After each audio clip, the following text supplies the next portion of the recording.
Polo tanto, desde o noso punto de vista, para dar un xiro de 180 grados ao posicionamento que ten neste momento a Consellería de Educación, necesitamos, sin lugar a dúbidas, un maior orzamento para o ensino, un maior esforzo en defensa do ensino público, a retirada da circular das escolas oficiales de idiomas, o compromiso de negociación na mesa sectorial cunha actitude evidentemente de querer resolver os conflitos que hai e non con desprecio absoluto que son representantes do profesorado. Tamén se impón que temos que reabrir unha negociación das retribucións do profesorado a cal nos oforemos, en lugar de dúbidas, de que os nosos salarios se sean conxelados, que sea o profesorado o que pague a crisis económica que evidentemente non foi o responsable, como o resto dos traballadores da clase traballadora, da crise en que estamos neste momento. E, así mesmo, tamén exigiremos a elección democrática dos directores dos centros integrados e dos centros de formación, e necesítase valorar o traballo docente, e para iso temos que levar a cabo unha negociación da reducción horaria dos maiores de 55 anos que está recollida xa na LOE aprobada no 2007 e que non se desenvolveu en Galiza. Mesmamente tamén o dereito que podamos exercer, o dereito que temos recoñecido tamén na Lei de Prevención de Riscos Laborais a podermos ter unha revisión médica gratuita ao longo de cada ano, cuestión que é o colectivo do profesorado do ensino público, o único colectivo que non pode exercer este dereito. Tamén necesitamos ter un acordo sobre a xubilación anticipada para crear emprego e para facer posible que a maioría do profesorado que reúne as condicións se acolla a xubilación anticipada. Tamén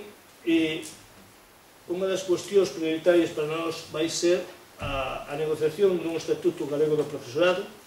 un acordo de estabilidade e, como decía antes, un acordo tamén de xubilación anticipada. E todo isto tamén no marco de fortalecer e avanzar na calidad do ensino público é necesario dotar os centros de administrativos, na medida que cada vez están máis cargados de burocracia de traballo administrativo, e temos agora comprobado con a xestión da nova modalidade de libros de texto, de non gratuidade de libros de texto. Tamén temos que levar a cabo un plano de actuación integral para reducir o que é o fracaso escolar e a loita tamén contra o abandono temperán. Necesitamos tamén, o sistema educativo galego necesita unha lei galega de educación, a reducción das ratios, que é unha medida fundamental para realmente atender a diversidade e facer frente ao fracaso escolar,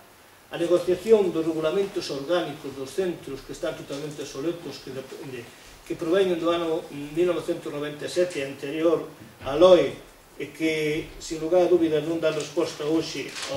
á complexidade organizativa dos centros, e tamén un plano de formación do profesorado, así mesmo co reforzamento dos servicios complementarios do transporte dos comedores escolares e actividades extraescolares. Sin lugar a dúbidas, non podemos falar dun sistema educativo de calidade sen a dotación de profesorado suficiente, de cuidadores e de outros profesionais que son necesarios para atender hoxe tamén os centros. E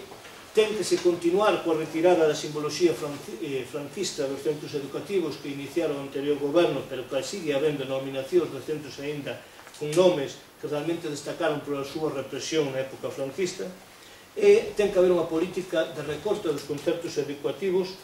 sin lugar a dúbidas, para reforzar o ensino público na medida que a ninguén se nos escapa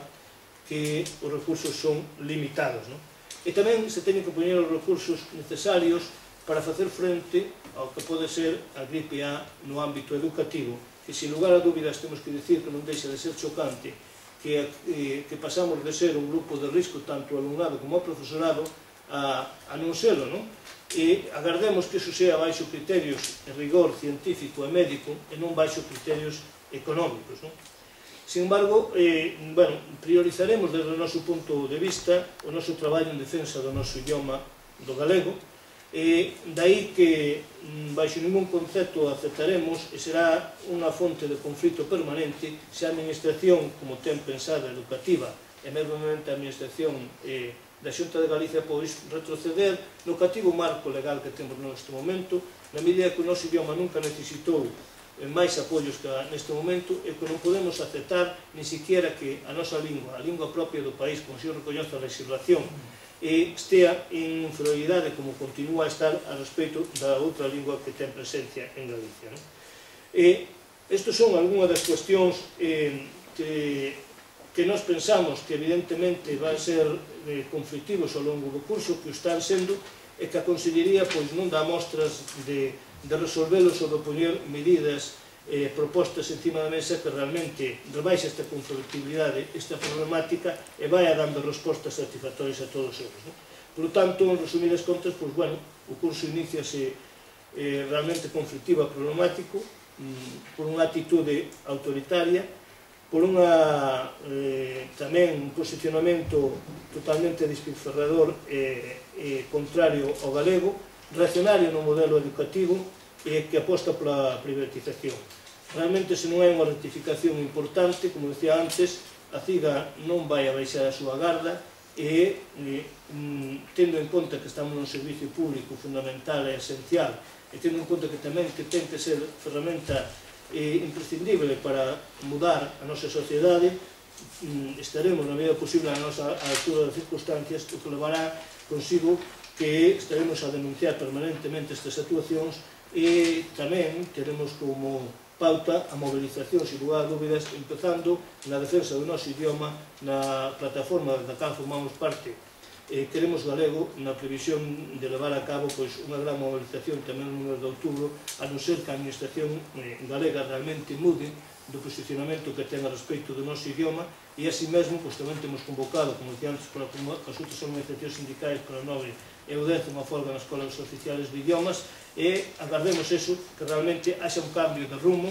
na medida en que o ensino necesita, o sistema educativo tamén e o profesorado non se merece a actuación que está haciendo neste momento a Consellería de Educación. Moitas grazas, se tedes alguna cuestión, pois respondémoslo de volumen.